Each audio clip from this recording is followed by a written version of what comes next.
आपको गिला किधर चलो।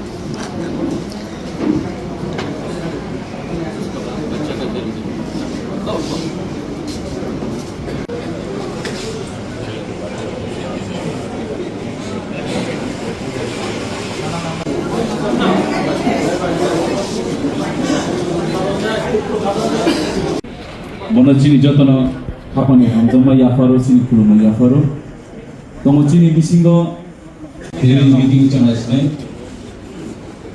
ini namuna video Should I speak in Hindi or English? Hindi and English mix कर दीजिए. So, most importantly, I have not been in Tripura. I was undergoing a lot of my personal treatment, and there are a lot of developments which have taken place, and I think we need to address this to the party. There are certain issues which have to be clarified, and there are certain steps which need to be taken. And I think that if I don't communicate this clearly to my party, this will not be communicated to the people on the ground. So that's the reason I've asked for this extended meeting, and let's see after that what happens. We have seen you in a meeting with the BJP central leadership. Was there any talks regarding the implementation of the tripartite agreement? Only the Tiprasa Accord has been discussed, and I am very clear. देखो, अगर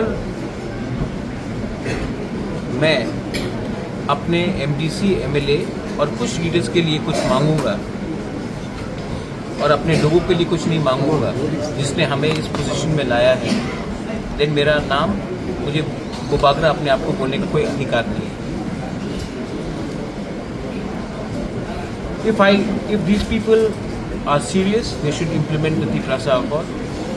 I have a lot of respect for the Prime Minister of India and the Home Minister of India, but if the Tiprasa Accord is not implemented, then I think we will have to decide in the next course of action.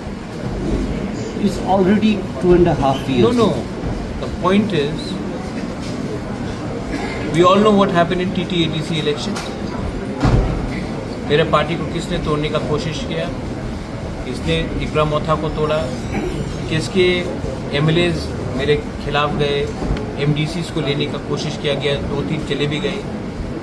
तो कौन ने किया ये, हमको मालूम नहीं है. मैं जानता नहीं हूँ कि मेरे ऊपर कितना पर्सनल अटैक किया गया, लेकिन वो सब मैं भूलने के लिए तैयार हूँ अगर आप हमारे तिपरासा लोगों को तिपरासा अकॉर्ड में अपना कॉन्स्टिट्यूशनल राइट दे. अगर आप वो ही नहीं देना चाहते हैं, तो 14 लोगों को BAC चेयरमैन बना के, 2-3 लोगों को अच्छा मंत्री का पोस्ट दे के, कुछ वन टाइम फाइनेंशियल पैकेज दे के आप 10-15 लोगों को खुश करोगे, लेकिन 14 लाख लोग जहाँ में थे वहीं में रहेंगे. मैं पैसे के लिए नहीं आया हूँ. मेरे लोगों को आप दो उनका अधिकार, वरना मैं अपना रास्ता अलग से जाऊँगा.